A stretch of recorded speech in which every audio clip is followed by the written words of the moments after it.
السلام علیکم ورحمۃ اللہ وبرکاتہ۔ وعلیکم السلام ورحمۃ اللہ وبرکاتہ۔ اس کو حدیث جو ہے وہ اجازت ہو تلاوت کر دوں اس کی؟ جی جی بالکل۔ چلیں، بسم اللہ الرحمن الرحیم۔ عن ابن عمر رضی اللہ عنہما قال اخذ رسول اللہ صلی اللہ علیہ وسلم بمنکبی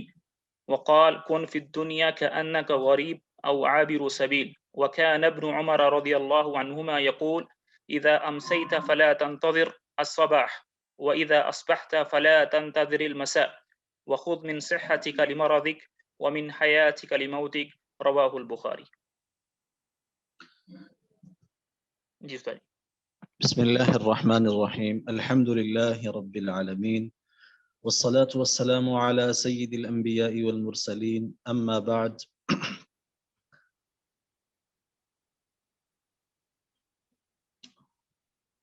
میرے دوستو، اللہ تبارک و تعالی نے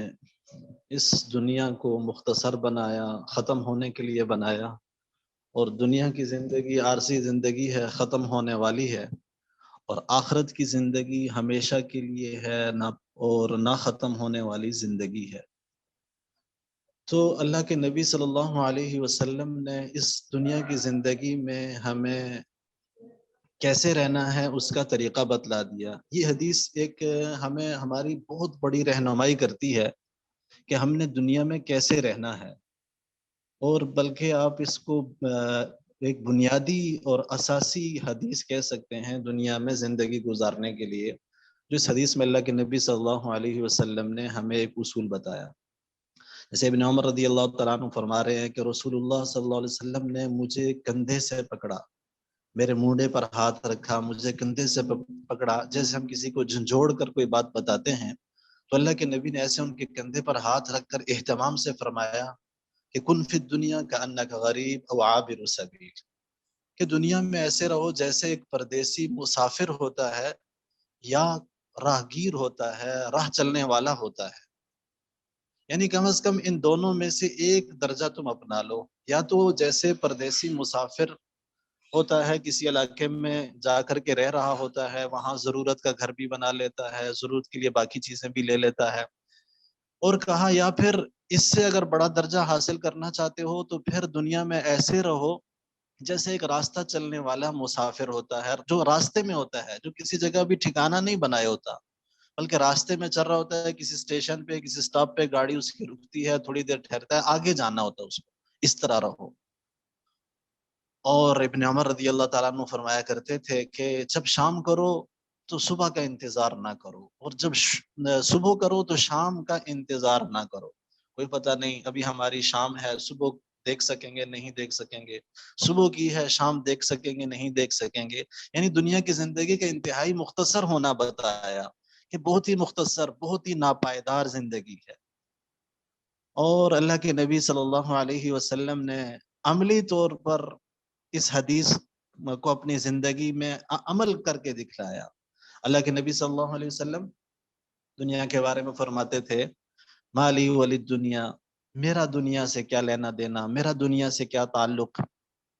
ما انا فی الدنیا الا کراکب استظل تحت شجرۃ ثم راح وترکها، کہ میرا دنیا میں رہنا تو اس مسافر کی طرح ہے جو کسی درخت کے نیچے تھوڑی دیر کے لیے ٹھہرا ہو اور پھر آگے چل دیا ہو۔ اللہ کے نبی صلی اللہ علیہ وسلم کی زندگی آپ دیکھیں گے تو ساری زندگی ایسی ہی تھی، ساری زندگی اللہ کے نبی صلی اللہ علیہ وسلم کی ایسی ہی ایک مسافرانہ زندگی تھی، ایک راہ چلتے مسافر کی زندگی تھی، کہ جس زندگی میں دنیا نہیں تھی، دنیا نامی چیز نہیں تھی۔ آپ اللہ کے نبی صلی اللہ علیہ وسلم کی زندگی کو جس حیثیت سے دیکھیں گے دنیا سے کنارہ کش پائیں گے، کیونکہ دنیا چیز ایسی ہے کہ اللہ کے نبی نے فرمایا حب الدنیا رأس کل خطیئہ، کہ دنیا کی محبت ہر برائی کی، ہر گناہ کی جڑ ہے۔ تو اللہ کے نبی صلی اللہ علیہ وسلم نے اپنے دل سے دنیا کو نکالا اور اسی کی ترغیب دی۔ آپ رسول اللہ کی عملی زندگی دیکھیے، کھانے کے اعتبار سے دیکھیے، عائشہ رضی اللہ تعالی عنہا فرماتی ہیں ما شبع آل محمد یومین متتابعین من خبز شعیر، کہ آل محمد کبھی 2 دن بھی ایسے نہیں گزرے ان پر مسلسل کہ جو کی روٹی بھی پیٹ بھر کر کھائی ہو، جو کی روٹی 2 دن مسلسل پیٹ بھر کر کھائی ہو، ایسا کبھی نہیں ہوا۔ بلکہ ہم عائشہ ہی فرماتی ہیں گھر کی زندگی ان سے زیادہ بہتر کون جانتا ہوگا، اور فرماتی ہیں کہ ہمارے گھر میں ایک چاند اور دوسرا چاند اور تیسرا چاند، یعنی 2 مہینے گزر جاتے تھے، ہم اپنے گھر میں، ہمارے گھر میں چولہا نہیں جلتا تھا، کہ کوئی پکانے کی چیز ہی نہ ہوتی تھی۔ تو پوچھا گیا کہ تم کس پر گزارا کیا کرتے تھے؟ تو عائشہ رضی اللہ تعالیٰ عنہ فرمانے لگیں کہ 2 اسودان کھجور کھا لیتے تھے اور پانی پی لیتے تھے۔ ہاں ہمارے پڑوسی، البتہ ہمارے پڑوس میں رہنے والے انصار، ان کی اونٹنیاں ہوتی تھی، وہ اگر کبھی دودھ بھیج دیتے تو وہ پی لیا کرتے تھے۔ اللہ کے نبی صلی اللہ علیہ وسلم کی یہ زندگی تھی۔ بھوک، نعمان بن بشیر کہتے ہیں کہ اللہ کے نبی صلی اللہ علیہ وسلم بعض مرتبہ ردی کھجوریں، گری پڑی کھجوریں بھی اتنی نہیں ملتی تھیں جس سے اپنے پیٹ کو بھر سکیں۔ تو کھانے کے اعتبار سے اللہ کے نبی کی زندگی دیکھیے، ایک مسافرانہ زندگی ہے، ضرورت پوری کرنے والی زندگی ہے۔ اسی طرح باقی اعتبار سے دیکھیے، رہنے کے اعتبار سے دیکھیے، حضرت عمر رضی اللہ تعالیٰ عنہ ایک مرتبہ حضور کے گھر تشریف لے گئے، گھر میں داخل ہوئے، حضور کا گھر بہت چھوٹا گھر، بہت چھوٹا گھر، جس کی دیواریں چھوٹی، چھت نیچی اور کمرہ چھوٹا سا۔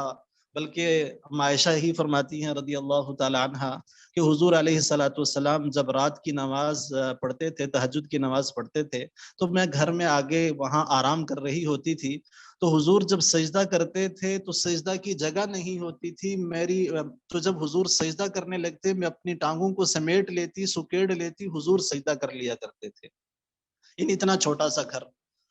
اور حضرت عمر کہتے ہیں میں اس گھر میں داخل ہوا تو میں نے دیکھا حضور علیہ السلام ایک چٹائی پر لیٹے ہوئے ہیں، اور اس چٹائی کے نشان اللہ کے نبی کے جسم پر پڑے ہوئے ہیں۔ میں نے گھر پہ نظر ڈالی کہ سامان کیا ہے، تو دیکھا کہ ایک مٹھی بھر جو رکھی ہوئی ہے، تھوڑی سی جو مٹھی میں آ جائے، اور ایک مشکیزہ لٹکا ہوا ہے،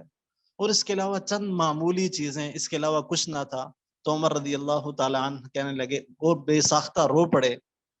تو حضور علیہ السلام نے پوچھا عمر کیوں رو رہے ہو؟ کہا یا رسول اللہ، یہ قیصر و کسریٰ باغ و بہار کے مزے لوٹیں، اور آپ اللہ کے رسول، اور آپ کی حالت یہ جو میں دیکھ رہا ہوں۔ تو رسول اللہ صلی اللہ علیہ وسلم فرمانے لگے، اے عمر، کیا تم اس بات پر راضی نہیں ہو کہ ان کے لیے تو یہ دنیا ہی ہے اور ہمارے لیے یہ سب کچھ آخرت میں ہو؟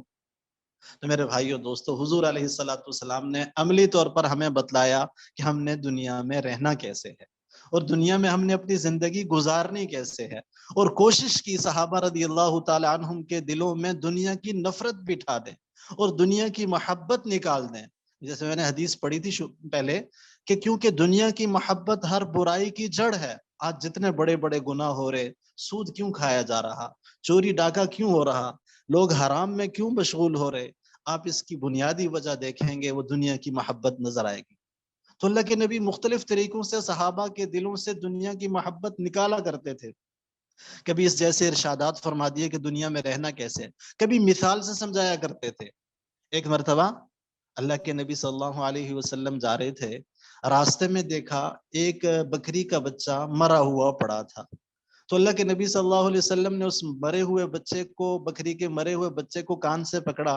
اور کہا کون ہے جو اس کو 1 درہم میں لے گا؟ تو صحابہ کے، اور اس میں اور بھی عیوب تھے بکری کے بچے میں، تو اللہ کے صحابہ کہنے لگے یا رسول اللہ، اگر زندہ بھی ہوتا تو یہ 1 درہم کا نہیں تھا، تو مردہ کون 1 درہم کا اس کو خریدے گا؟ تو اللہ کے نبی صلی اللہ علیہ وسلم نے فرمایا، اللہ کے ہاں دنیا اس بکری کے بچے سے بھی زیادہ حقیر ہے۔ اللہ کو دنیا سے اس سے بھی، جیسے تمہیں اس سے اتنی نفرت ہے کہ 1 درہم کیا مفت لینے پر راضی نہیں ہو، اللہ کے ہاں دنیا اس سے بھی زیادہ حقیر ہے۔ تو دنیا کی حقارت ان کے دلوں میں بٹھائی، اور فرمایا لو كانت الدنيا تعدل عند الله جناح بعوضة ما سقى كافرا شربة ماء، اگر ساری دنیا کی قیمت اللہ کے ہاں ایک مچھر کے پر کے برابر بھی ہوتی تو اللہ کبھی کسی کافر کو 1 گھونٹ پانی کا بھی نہ دیتا۔ یعنی پوری دنیا اور دنیا میں جو معلوم آتا ہے، اس کی قیمت اللہ کے ہاں ایک مچھر کے پر کے برابر بھی نہیں ہے، مچھر کے پر کے برابر بھی نہیں ہے۔ تو صحابہ رضی اللہ تعالیٰ عنہم کی یہ تربیت کی کہ دنیا جی لگانے کی جگہ نہیں ہے، یہ تو راستہ ہے، یہ منزل نہیں ہے، یہاں سے تو آگے جانا ہے، منزل ہماری جنت ہے، منزل ہماری جنت ہے۔ تو یہی تربیت کر دی، تو صحابہ رضی اللہ تعالیٰ عنہم کی زندگی بھی ایسی ہی ہو گئی، ایسی ہی ان کی زندگی ہو گئی کہ ان کو ہر لمحے یہ فکر ہوتی تھی کہ آخرت کے لیے کچھ بھیج دیں، آخرت کے لیے کچھ بھیج دیں۔ ایک مرتبہ ایک شخص ابو ذر رضی اللہ تعالیٰ عنہ کے گھر میں داخل ہوئے تو دیکھا کچھ سامان ہی نہیں ہے، کچھ بھی نہیں ہے گھر میں، تو پوچھا کہ تمہارا سامان کہاں ہے، گھر میں کچھ بھی نہیں ہے؟ تو کہنے لگے اصل میں میرا ایک اور گھر ہے، میں نے سارا سامان وہاں بھیج دیا، وہاں منتقل ہونا ہے تو میں سارا سامان وہاں جمع کر رہا ہوں۔ یعنی یہ بتلایا کہ میرا گھر تو جنت ہے، آخرت میں ہے، میں اپنے سارے سامان کو، سارے اعمال کو، سارے مال کو آخرت میں جمع کر رہا ہوں کہ میرا آخرت میں عمدہ گھر بن جائے، آخرت میں ٹھکانہ میرا اچھا بن جائے، دنیا تو رہنے کی جگہ نہیں، تو اس میں زیادہ مال کیا لگانا۔ تو ایسی صحابہ رضی اللہ تعالیٰ عنہم کی تربیت فرما دی کہ وہ اس طرح زندگی گزار رہے ہوتے تھے کہ ہر وقت آخرت سامنے، اور ہر وقت آخرت اور جنت سامنے، اور دنیا میں ایسے گزار رہے، ایسے زندگی گزار رہے جیسے ایک مسافر زندگی گزارا کرتا تھا۔ تو میرے بھائیو دوستو، اس حدیث کا پیغام ہے مجھے اور آپ کو کہ دنیا میں ایسے رہیں جیسے ضرورت پوری کرنی ہے بس ہمیں، یہ دنیا مقصد نہیں ہے ہمارا، یہ صرف ضرورت پوری کرنے کی جگہ ہے۔ تو بس اس طرح زندگی گزار لیں، جتنی دنیا کی ہمیں ضرورت ہے اتنی لے لیں، باقی ساری صلاحیتیں، باقی ساری توانائیاں وہ آخرت کے حصول کے لیے لگا دیں۔ دنیا ایسی چیز نہیں میرے بھائیوں کہ اس کے لیے ہم ساری صلاحیتیں دنیا کو حاصل کرنے کے لیے لگائیں، دنیا اتنی کوئی چیز نہیں عظمت والی۔ تو اس لیے اپنا یہ عزم رکھیں کہ اپنی ساری صلاحیتیں ہم آخرت کے لیے لگا دیں۔ جو اللہ تعالیٰ نے زندگی دی ہے، جوانی دی ہے، مال دیا ہے، جو نعمتیں دی ہیں، وہ ساری کی ساری آخرت کے لیے لگا لیں، اور دنیا میں دو کام کر لیں کہ اتنا اشتغال، اتنا مشغول ہو جائیں جتنی ضرورت ہے ہماری، کھانے کی جتنی ضرورت ہے اتنی دنیا کما لیں، رہنے کے لیے جتنی ضرورت ہے اتنی دنیا کما لیں، پہننے کے لیے جتنی ضرورت ہے اتنی دنیا کما لیں، اس سے زیادہ میں مشغول نہ ہوں، کیونکہ اس سے زیادہ میں مشغول ہونا یہ بے فائدہ ہو جائے گا۔ اور اللہ تبارک و تعالیٰ نے ایمان والوں کی صفت ذکر فرمائی ہے، قد افلح المؤمنون الذین هم فی صلاتهم خاشعون والذین هم عن اللغو معرضون، کہ وہ لغو اور بے فائدہ باتوں سے اعراض کرنے والے ہوتے ہیں، بے فائدہ کاموں میں مشغول ہونے والے نہیں ہوتے۔ تو ضرورت سے زیادہ دنیا میں لگنا یہ لغو ہے، یہ بے فائدہ ہے، اور ایمان والوں کی یہ صفت نہیں ہے کہ وہ بے فائدہ کاموں میں مشغول ہوں۔ حضرت مفتی تقی عثمانی صاحب دامت برکاتہم وہ مثال سے سمجھایا کرتے ہیں، وہ فرماتے ہیں کہ دیکھو دنیا ہماری ضرورت کی جگہ ہے، ہمیں دنیا میں اتنا ہی مشغول ہونا ہے جتنا ہماری ضرورت ہے، اس سے زیادہ ہمیں دنیا میں مشغول نہیں ہونا۔ مثال دی فرمایا جیسے ہم بیت الخلاء ضرورت کے لیے جاتے ہیں تو بیت الخلاء اتنا ہی ٹھہرتے ہیں جتنی ہماری ضرورت ہوتی ہے، ضرورت سے زیادہ ہم بیت الخلاء میں کبھی بھی نہیں ٹھہرتے۔ تو اسی طرح دنیا کے کاموں میں اتنا ہی ہمیں مشغول ہونا ہے جتنی ہمیں ضرورت ہے، اس سے زیادہ دنیا کے کاموں میں ہمیں مشغول نہیں ہونا۔ اور بلکہ ایک تو دنیا کے ساتھ تو ہمارا معاملہ یہ ہو کہ اتنا مشغول ہونا جتنی ہماری ضرورت، اور باقی سارا ٹائم، باقی ساری صلاحیتیں، باقی ساری جو اللہ تعالیٰ نے ہمیں نعمتیں دی ہیں وہ آخرت کے لیے لگانا شروع کر دیں، جتنا ہم کر سکتے ہیں آخرت کے لیے لگانا شروع کر دیں۔ اور اس پر عمل کرنے کا آسان طریقہ یہ ہے کہ ایک یہ اہتمام کر لیں کہ جب ہم صبح کی نماز کے لیے اٹھیں تو پہلی فکر آخرت کی کر لیا کریں، پہلی فکر دنیا کی نہ کیا کریں۔ پہلی فکر آپ اللہ کے نبی صلی اللہ علیہ وسلم کی زندگی میں دیکھیں گے تو تہجد کے معمولات میں سے آتا ہے، اللہ کے نبی صلی اللہ علیہ وسلم کے تہجد کے معمولات میں سے کہ جب تہجد کے لیے بیدار ہوتے تھے تو یہ کہا کرتے تھے جاء الموت بما فی جاءت الراجفہ تتبعها الرادفہ، جاء الموت بما فیہ جاء الموت بما فیہ جاء الموت بما فیہ، کہ قیامت کا پہلا جھٹکا آ گیا اور قیامت کا دوسرا جھٹکا بھی آ گیا، اور موت اپنی ساری ہولناکیوں کے ساتھ آ گئی، موت اپنی ساری سختیوں کے ساتھ آ گئی، موت اپنی ساری پریشانیوں کے ساتھ آ گئی، یہ اللہ کے نبی صلی اللہ علیہ وسلم بیدار ہوتے ہی آخرت کو سوچا کرتے تھے۔ تو ہم اپنی زندگی کا یہ معمول بنا لیں کہ صبح بیدار ہوتے ہی پہلی فکر آخرت کی کر لیں، پہلی فکر دنیا کی نہ کریں، اس لیے کہ اگر ہم نے پہلی فکر دنیا کی تو دنیا تو مقدر سے زیادہ ملنی نہیں، اللہ ہمارے دنیا کے کام بھی بکھیر دیں گے، اس لیے پہلی فکر آخرت کی کریں۔ اور بلکہ اللہ تعالیٰ سے روزانہ یہ ایک عہد ہے ہمارا اللہ تعالیٰ سے، اس کی تجدید کیا کریں، تازگی کیا کریں، صبح صبح اللہ کو کہا کریں ان صلاتی و نسکی و محیای و مماتی للہ رب العالمین، کہ میری نماز، میری عبادت، میری زندگی، میری موت، میرا جینا، میرا مرنا، میری تجارت، ملازمت، یہ اللہ سب کچھ تیرے لیے ہے۔ تو یا اللہ مجھے ایسا دن گزارنے کی توفیق عطا فرما، دعا مانگ لیں کہ یا اللہ میرا یہ دن ایسا گزر جائے کہ اس دن میں تو مجھ سے راضی ہو جائے، یہ دن مجھے جنت میں لے جانے والا بن جائے، یہ دن مجھے جہنم سے بچانے والا بن جائے، اس میں میں ایسے اعمال کر لوں۔ تو ایک اہتمام یہ کر لیں کہ پہلی فکر صبح اٹھتے ہی آخرت کی کر لیا کریں، دنیا کی پہلی فکر نہ کریں، پھر دنیا میں جو ضرورتیں ہیں ان میں بھلے مشغول ہو جائے، اور رات سونے سے پہلے پھر ایک مرتبہ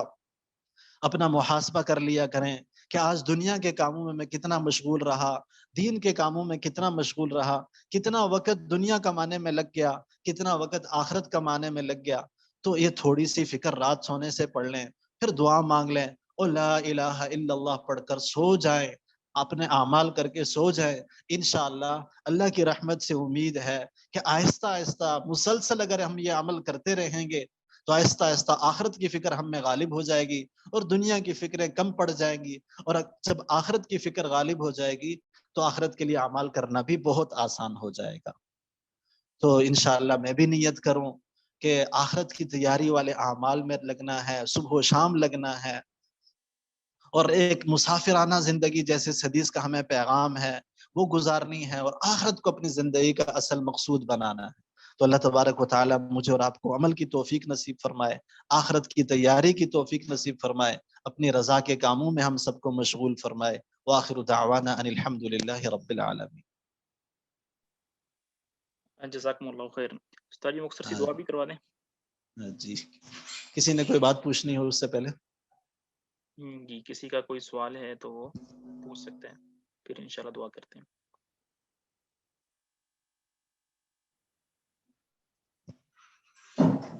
جی دعا کر لیں پھر۔ جی دعا کر لیتے ہیں۔